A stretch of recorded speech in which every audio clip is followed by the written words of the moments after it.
أصحابك يا سيدي يا حبيب الله أعوذ بالله من الشیطان الرجیم بسم اللہ الرحمن الرحیم۔ آج ہم ایک اہم ترین واقعے کی طرف گفتگو کو لے کے جائیں گے۔ 17 رمضان المبارک یہ کفر اور اسلام کی پہلی جنگ عظیم، جس میں کفار اپنے غرور اور تکبر میں مسلمانوں کے سامنے آئے اور مسلمانوں نے پھر ان کا ڈٹ کر مقابلہ کیا اور اللہ تعالیٰ کی طرف سے انہیں فتح و نصرت نصیب ہوئی۔ ہر ایک واقعے کا کوئی نہ کوئی پس منظر ضرور ہوتا ہے۔ پس منظر کا مطلب یہ ہے کہ اس واقعے کے پیچھے کیا حالات تھے، کیا واقعات تھے کہ جس نے یہ واقعہ ہونے پر ظہور ہونے پر مجبور کیا۔ غزوہ بدر کے پس منظر میں کچھ باتیں ہیں جو جاننا ضروری ہے کہ اس کے بیک گراؤنڈ میں کیا ہے، اس کے حالات کیا تھے، کیوں یہ نوبت پیش آئی کہ کفار کے ساتھ جنگ کرنی پڑی، اپنے رشتہ داروں کو قتل کرنا پڑا، اس کی وجہ کیا تھی۔ سب سے پہلی وجہ جو مورخین نے لکھی ہے وہ یہ ہے کہ کفار نے جب مسلمان مکہ مکرمہ میں تھے تو انہوں نے ظلم و ستم بے انتہا، اتنا ظلم و ستم اگر پہاڑ پر بھی کیا جائے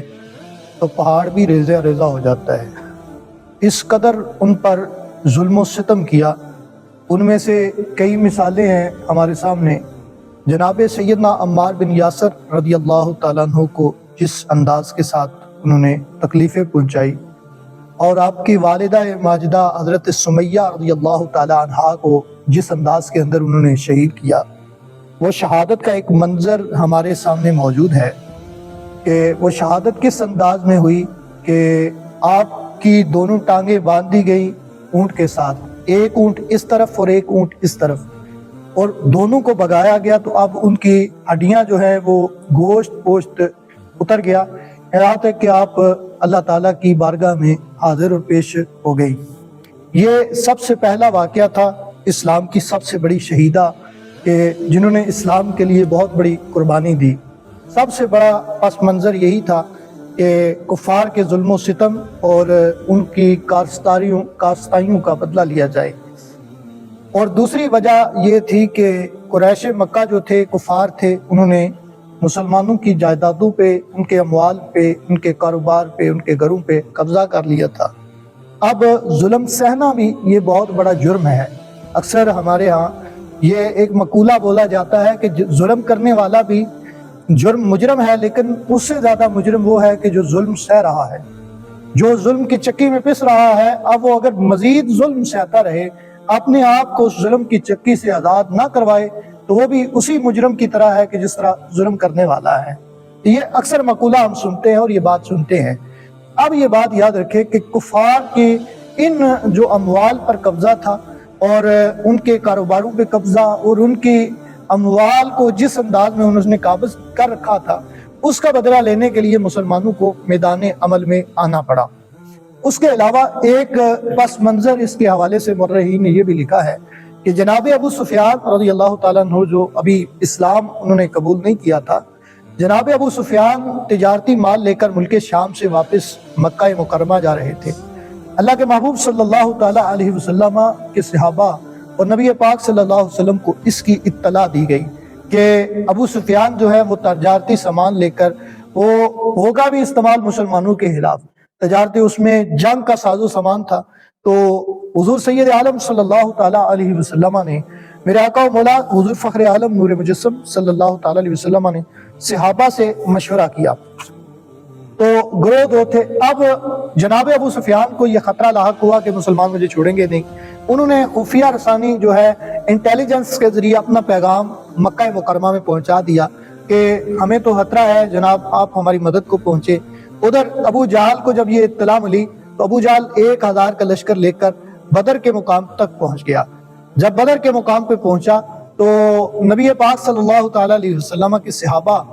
کا انداز یہ تھا کہ مشورہ یہ تھا کہ وہ قافلہ جو ساز و سامان والا ہے وہ اگر ہمارے ہتھے چڑھ جائے یا ہمارے ہاتھ لگ جائے تو ہم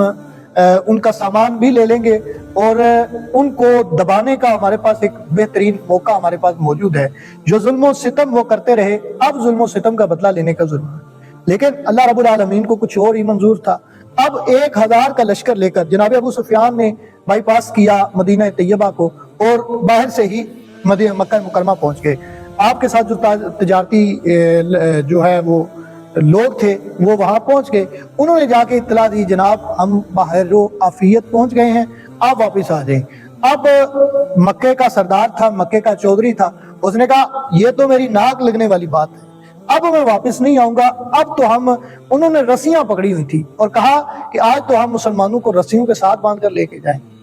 ہم تو یعنی تعداد میں اس قدر تھوڑے ہیں کہ ہم تو انہیں رسیوں میں، ہمیں تو لڑنے کی ضرورت بھی پیش نہیں آئے گی، ہم تو ان کو رسیوں سے باندھ کر جو ہے وہ لے جائیں گے۔ اب اس کا خام و خیال یہ تھا کہ اب نبی پاک صلی اللہ تعالیٰ علیہ وسلم نے صحابہ سے مشورہ کیا۔ صحابہ اکرام رضوان اللہ علیہم مجمعین سے حضرت مقداد بن اسود اور دیگر جلیل القدر صحابہ اکرام رضوان اللہ علیہم مجمعین انصار کے ساتھ نبی پاک صلی اللہ علیہ وسلم کا ایک معاہدہ تھا کہ اگر کوئی مدینہ طیبہ میں نبی پاک صلی اللہ تعالیٰ علیہ وسلم کی طرف آنکھ میلی کر کے دیکھے گا تو ہم اس کا مقابلہ کریں گے، لیکن باہر ہم مقابلہ کرنے کے پابند نہیں ہوں گے۔ حضرت مقداد بن اسود رضی اللہ تعالیٰ عنہ یہ انصاری صحابی ہیں، کھڑے ہوئے نبی پاک صلی اللہ علیہ وسلم نے مشورہ مانگا کہ جنگ کرنی ہے تو کیا کیا جائے۔ تو نبی پاک صلی اللہ تعالیٰ علیہ وسلم کی بارگاہ میں حضرت مقداد بن اسود اور حضرت معاذ رضی اللہ تعالیٰ عنہ اٹھے اور عرض کرنے لگے یا رسول اللہ، ہم قوم موسیٰ کی طرح نہیں کہیں گے کہ جس طرح موسیٰ علیہ السلام کی قوم نے اپنے پیغمبر جناب موسیٰ علیہ السلام سے کہا کہ جائیے آپ لڑیں اور آپ کا رب لڑے، ہمیں تو لڑنے کی ضرورت نہیں ہے، آپ نے لڑنا ہے تو جا کے لڑیے، خوشی سے آپ لڑیے، ہم یہاں بیٹھے ہیں، ہم ایسا نہیں کہیں گے۔ اور پھر حضرت صحابی رسول دوسرے صحابی رسول اٹھے، عرض کرنے لگے حضور یہ تو مکے والے کیا معنی رکھتے ہیں، اگر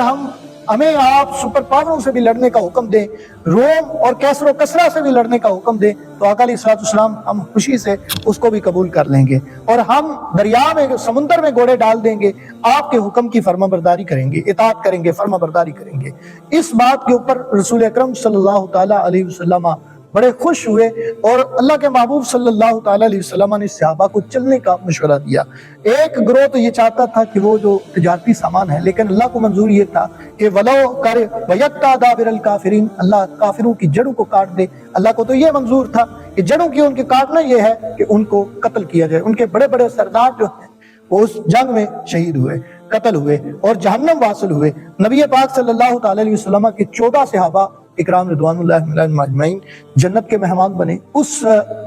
بدر کے مقام کے اوپر۔ اور حضور نبی پاک صلی اللہ علیہ وسلم کے صحابہ کے جب بدر کے مقام پہ پہنچے تو دیکھا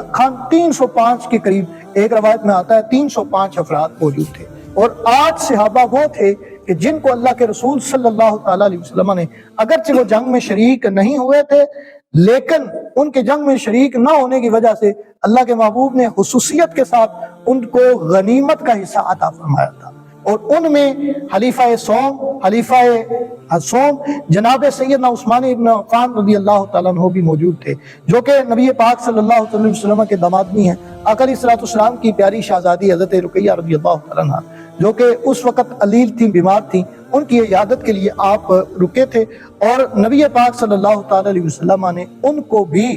اس غنیمت کے مال میں سے حصہ عطا فرمایا۔ یہ حضور نبی پاک صلی اللہ علیہ وسلم کا اختیار تھا کہ حضور جس کو چاہیں، شریعت جس کے لیے چاہیں، جیسی مرضی شریعت نافذ کر دے۔ میرے آقا و مولا صلی اللہ علیہ وسلم جب بدر کے مقام پہ یہ بندے پہنچے، اب بدر کے مقام پہ ہوا کیا کہ بدر کے مقام پہ وہ تو 1000 کا لشکر تھا،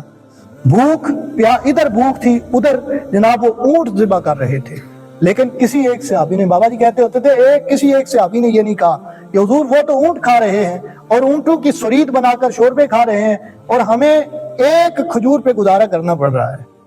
ایک کھجور پہ۔ یہ آقا علیہ السلام کے صحابہ کی محبت حضور کے ساتھ اس قدر تھی کہ حضور نبی پاک صلی اللہ علیہ وسلم کے صحابہ نے ایک ذرہ برابر بھی آقا علیہ السلام سے طلب نہیں کیا، ہم نے نہیں جانا جی، ہمارے پاس تو ساز و سامان نہیں، ہمارے تو کاروبار بند ہو جائیں گے، ہم مر گئے تو ہماری بیویاں جو ہیں وہ بیوہ ہو جائیں گی اور ہمارے بچے یتیم ہو جائیں گے، ہمیں تو اپنی جان بھی پیاری۔ کسی ایک صحابی نے ایسا جملہ نہیں کہا، وہ صحابی رسول صلی اللہ علیہ وسلم کہ حضور آپ حکم دیں تو کیسر و کسرا کے ساتھ بھی ہم جنگ چھیڑ دیں۔ میرے آقا علیہ الصلوۃ والسلام انہوں نے ایک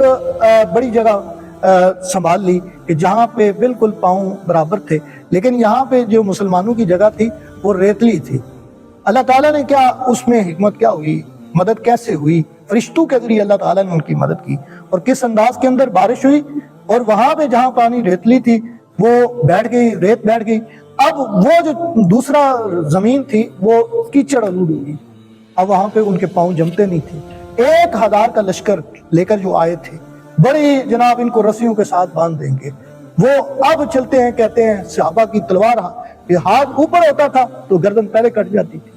یہ اللہ کے نبی صلی اللہ علیہ وسلم، اللہ کے فرشتوں کی مدد تھی کہ جو اس وقت پہنچائی تھی۔ اب غزوہ بدر کے اندر جو چیزیں ہمارے لیے درس ہیں وہ یہ ہے کہ توکل علی اللہ، اللہ پر توکل ہو تو کوئی بندہ کسی کو ہرا نہیں سکتا اگر اللہ کی ذات پہ توکل ہو، اور اگر رب کی ذات پہ توکل نہیں ہے تو پھر بندہ کثرت میں بھی ہو یا زیادتی میں بھی ہو تو پھر بھی بندہ جیت نہیں سکتا۔ اور دوسرا سبق اس میں یہی ہے کہ جناب کثرت پہ کسی جیت کا، کثرت پہ کسی وننگ کا معیار نہیں ہے، یہ دار و مدار نہیں ہے، بلکہ یہ رب کی رحمت ہوتی ہے اور رب کا فضل ہوتا ہے کہ جس کو اللہ تبارک و تعالیٰ اپنے دین کے لیے چن لیتا ہے۔ اور اس میں ایک اور چیز بھی ہے کہ نبی پاک صلی اللہ تعالیٰ علیہ وسلم کی صحابہ کی محبت جس انداز کی میرے آقا و مولا صلی اللہ علیہ وسلم سے تھی، اس انداز کی محبت اگر ہمارے دلوں میں پیدا ہو جائے تو ہم بھی دنیا کے اوپر راج کر سکتے ہیں۔ وہ کہتے ہیں اقبال کا ایک شعر ہے، اس کا مطلب یہی ہے کہ وہ 313 تھے تو کرتے تھے زمانے پہ حکمرانی، یعنی 313 ہونے کے باوجود انہوں نے پورے کفر سے ٹکر لے لی، لیکن ہم آج اربوں میں ہیں، ہماری طاقت بہت زیادہ ہے، لیکن اس قدر ہم پھر بھی محکوم بن کر رہ گئے ہیں، مظلوم بن کر رہ گئے ہیں، اور یہود و نصارہ کے جو ہے وہ ایجنٹوں کے طور پہ ہم کام کر رہے ہیں، ان کے تلوے چاٹ رہے ہیں۔ تو اس کا مطلب یہ ہے کہ ہمارے اندر وہ اخلاص، ایمان کی طاقت ابھی موجود نہیں، اور اس کا ایک ذرہ برابر بھی نہیں کہ جس سے مسلمان صرف زمین جو ہے وہ زمینوں پہ ہی نہیں، ملکوں پہ ہی نہیں، بلکہ دلوں پر بھی حکمرانی کیا کرتے تھے۔ اللہ تعالیٰ کی بارگاہ میں دعا ہے کہ اللہ تعالیٰ ہمیں غزوہ بدر سے حاصل ہونے والے اسباق اور اس بارے میں جو محبت رسول ہمیں صحابہ سے ملی ہے، اللہ ہمیں بھی وہ عطا فرمائے۔